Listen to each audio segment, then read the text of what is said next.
오늘 본문을 가지고 믿음의 사람이 누리는 은혜, 믿음의 사람이 누리는 은혜라는 제목으로 말씀 증거합니다. 성경에서 말하는 가장 불쌍한 사람이 있습니다. 여러분, 어떤 사람이 성경에서 말하는 가장 불쌍한 사람인 줄 아십니까? 고린도전서 15장에 보니까 바울이 말하기를 예수님의 십자가와 부활을 모르는 사람이 가장 불쌍하다라고 말합니다. 이게 무슨 뜻이냐면, 차라리 예수님을 믿지 않은 사람은 세상에 속해서 세상에 빠져서 살지만, 예수님을 믿는다라고 말하면서도 예수님의 십자가와 부활을 믿지 않는 사람, 다시 말해 구원의 확신 가운데 살지 못하는 어정쩡하게 사는 사람, 세상에 빠지지도 않고 그렇다고 예수님 신앙 가운데도 살지 않는 사람, 이런 사람들이 제일 불쌍한 사람이라고 말합니다. 그래서 요한계시록 3장 16절에 말하듯이 믿음이 우리는요, 차든지 덥든지 해야지, 이것도 아니고 저것도 아닌 미지근 상태이면 하나님께서요 토해내 버리시겠다라고 말합니다. 그래서 믿음 생활, 신앙 생활은요 소속을 명확하게 하는 것입니다. 내가 하나님께 속한 사람인지 세상에 속한 사람인지 명확하게 소속을 밝히고 그 소속 속에 살아가는 것입니다. 우리는요 하나님께 속한 사람입니다. 믿으십니까? 그렇기 때문에 우리는요 하나님 안에서 사는 삶을 살아야 합니다. 세상에 아주 떨어져서 우리가 살 수는 없겠지만 세상 속에서요 구별된 삶을 살아야 하는 것이지요. 저는 이렇게 소속을 명확하게 하는 사람을 믿음으로 산다라고 표현하고 싶습니다. 세상의 한 다리, 교회의 한 다리가 아니라 양다리 걸치는 인생이 아니라 정말 신앙 안에서, 믿음 안에서, 하나님 안에서 사는 자가 저와 여러분 되기를 간절히 축원합니다. 오늘 본문에 보면 자기 소속을 명확하게 하는 믿음의 삶을 살아가는 사람들이 등장하지요. 우리가 잘 아는 다니엘과 세 친구입니다. 이 하나냐, 미사엘, 아사랴라는 이 세 사람인데요. 어제 본문에 보면 이들이 왕이 내리는 음식을 먹지 않았습니다. 뜻을 정했다라고 말합니다. 어떤 뜻을 정합니까? 1장 8절에 보니까 왕의 음식으로 내 몸을 더럽히지 않겠다라는 것입니다. 그래서 야채만 먹기로 한 거죠. 이들이요 베지테리안이 아닙니다. 채식주의자들이 아닙니다.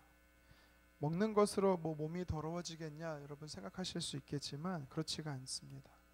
철저하게 하나님의 사람이었던 이 네 사람은 우상에게 바쳐졌던 이 왕이 내린 음식을 거절한 것이지요.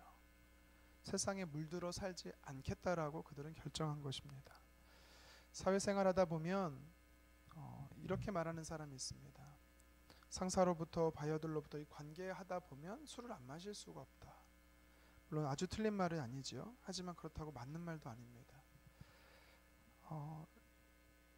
내가 손해보는 것을 두려워하기 때문인 거죠. 용기를 내지 못하기 때문입니다.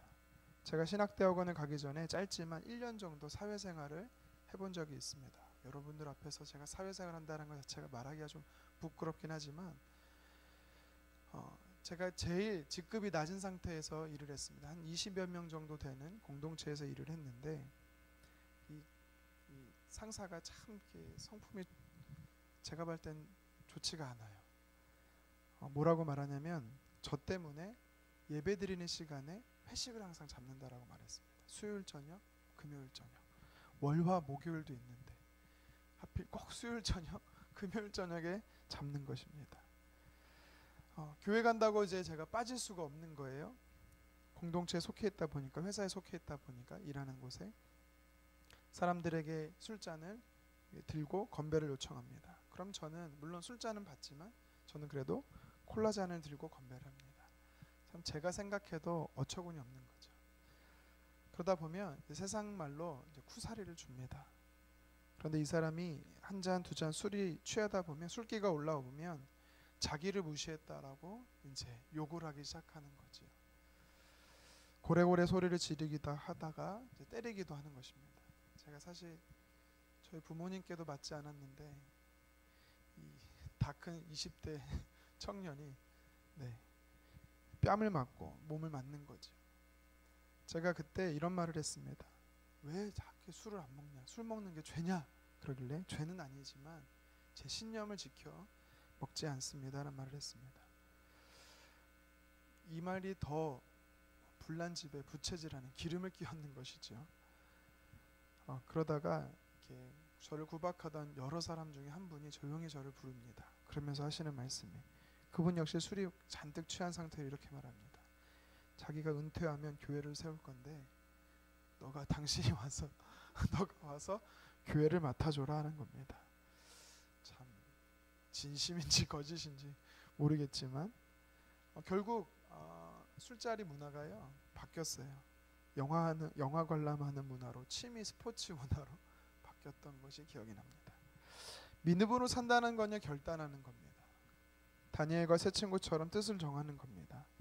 여러분들이 믿음의 사람이라면 하나님을 위해 결단하시기를 간절히 바랍니다.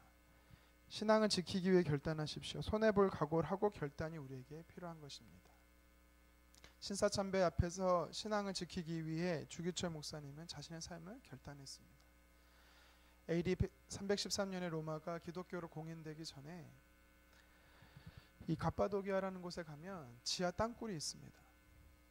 그곳에서 믿음을 지키며 살았습니다. 모든 것을 내려놓기로 믿음의 순수성과 신앙의 순수성을 위해서 그들은요 결단했던 것입니다.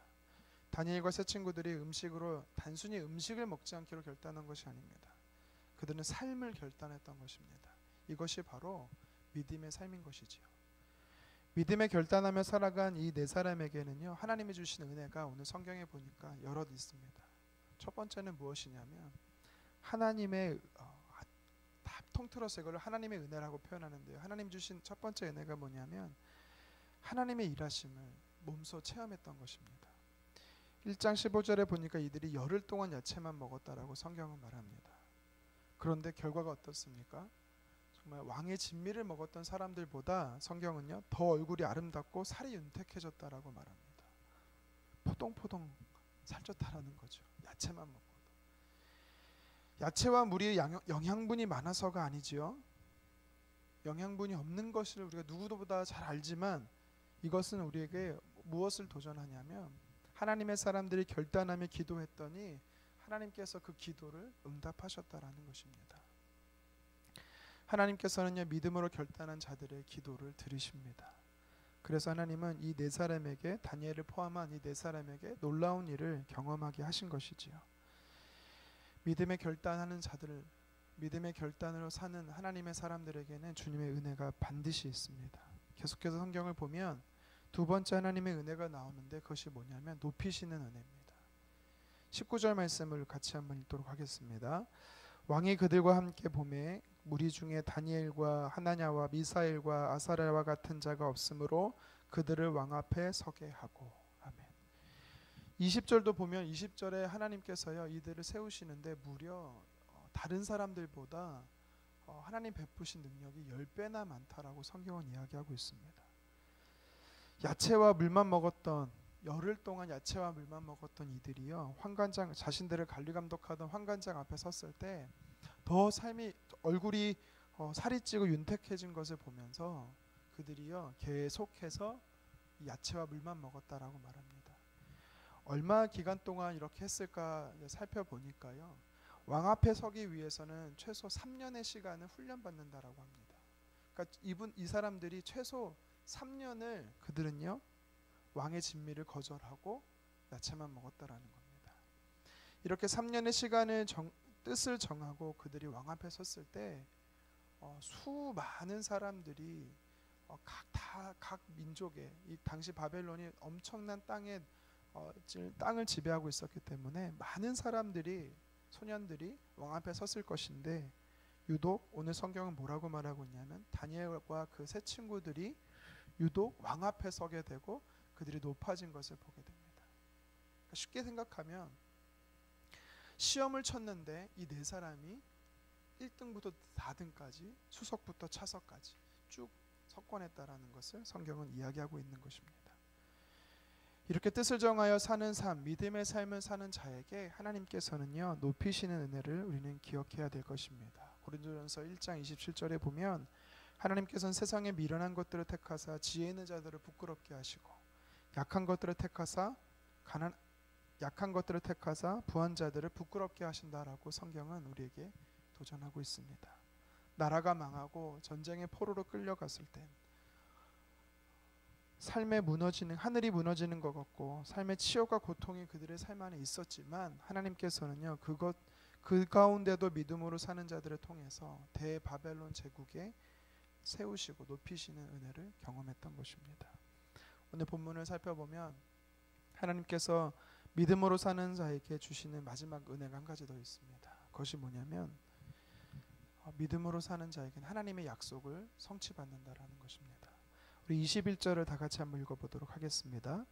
다니엘은 고레스 왕 원년까지 있으니라. 아멘. 여러분 사실 우리가 오늘 본문을 읽을 때 가장 유독 관심을 가져야 되는 말씀이 있다면 21절 말씀입니다. 왜냐하면 물론 기록이 나중에 성경이 나중에 기록된 것은 맞지만 이 1장 20절까지의 다니엘이 있었던 시대와 21절의 시대는요 무려 한 70년이 넘어간 시대를 이야기하고 있는 겁니다. 그런데 왜 성경의 저자, 이 다니엘서의 저자는 21절을 이야기하고 있을까요? 당시 다니엘이 살던 왕은 느부갓네살 왕입니다. 바벨론 왕 느부갓네살입니다. 그런데 고레스 왕이 누굽니까? 고레스 왕은 페르시아 왕을 이야기합니다. 시대가 바뀐 거예요. 나라가 바뀐 겁니다. 이것은요 우리에게 엄청난 이야기를 하고 있죠. 고레스 왕 원년, 이게 성경에 가장 중요한데 이때가 언제냐면 유다 백성들이, 이스라엘 백성들이, 우리가 지난주까지 예레미야를 살펴보지 않았습니까? 예레미야가 이 BC 586년에 바벨론에 멸망을 합니다. 멸망하고 나서 하나님이 예레미야를 통해서 무엇을 약속하냐면 70년 후에 너희가 돌아오게 될 것을 이야기합니다. 그때가 언제냐? 바로 고레스 왕 원년입니다. 그러니까 다니엘이 지금 무엇을 보고 있는 것입니까? 그가 바벨론의 총독으로 있을 이후로 70년이 지나고 하나님의 약속 포로 귀환을 그가 직접 목격하게 되었다라는 것입니다. 믿음으로 사는 자에게 하나님 베푸시는 은혜가 있습니다. 그것은 바로 하나님의 신실한 약속, 성경에 기록된 하나님의 신실한 약속을 보게 된다라는 것입니다. 누가복음 2장 25절에도 보면 예수님께서 메시아로 오시기 전에 하나님께서 약속한 것이 있습니다. 시몬이라는 사람에게 무엇을 약속했냐면 당신은 메시아가 성령께서 말씀하시기를 메시아를 보기 전에 죽지 않게 될 것에 대해서 약속을 하셨습니다. 누가복음 2장 25절에 보면 의롭고 경건한 사람, 다시 말해 믿음으로 살았던 시몬이라는 사람이 등장하는데 이때 성경이 뭐라고 말하냐면 예수님이 태어난 지 8일 만에 모세의 율법에 따라 할례를 받기 위해 성전에 오시지요. 그때 성령의 감동으로 시므온이 성전에 들어가게 됩니다.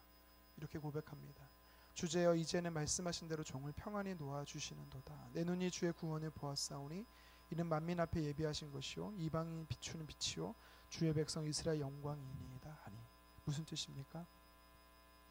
그가 하나님의 약속을 직접 목격하게 됐다라는 것을 이야기합니다. 오늘 성경 다니엘도 마찬가지지요. 전쟁 포로로 잡혀서 머나먼 타국으로 끌려온 자에게 가장 큰 은혜, 가장 큰 약속, 가장 큰 선물이 뭐겠습니까?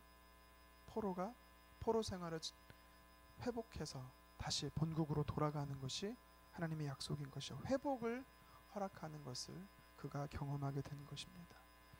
왕의 진미를 먹지 않고 뜻을 정하여 살았던 자들에게 하나님께서는요 기록된 약속을 허락하신 것을 오늘 성경을 통해 볼 수가 있습니다. 하나님은 참 좋으신 분이십니다. 믿으시기 바랍니다. 이 좋으신 하나님은 다니엘에게만 또 시므온에게만 또 다니엘의 세 친구에게만 그 좋으신 분이 아니라 저와 여러분의 삶에도 좋으신 분임을 기억하시기를 바랍니다. 말씀을 정리합니다. 믿음으로 사는 자에게 하나님께서는 은혜를 베푸십니다. 오늘 성경을 통해 세 가지를 짧게 말씀드렸습니다. 믿음으로 살았던 다니엘과 이 세 사람에게는 야채만 먹고도 하나님께서 그들의 삶을 건강하게 윤택하게 하시는 하나님의 은혜를 경험했습니다. 뿐만 아니라 그들을 낮은 자에서 포로에서 총리로서 세우시는 하나님의 높이시는 은혜를 경험했습니다. 뿐만 아니라 그들이요 포로 귀환에 하나님의 기록된 약속을 보게 되었다라는 것입니다. 저와 여러분들이 다니엘과 세 친구처럼 결단하며 믿음의 삶을 살아가기를 간절히 소망합니다. 그럴 때 하나님께서는 우리의 삶 안에도 은혜를 베풀어 주실 것입니다. 오늘 기록된 세 가지의 은혜뿐만 아니라 성경에 기록되는 많은 하나님의 은혜들은 믿음의 삶을 사는 자에게 하나님께서 허락하시는 것입니다. 이것을 기억하며 오늘도 주님과 동행하며 살아가는 저와 여러분 되기를 주님으로 축원합니다. 기도하겠습니다.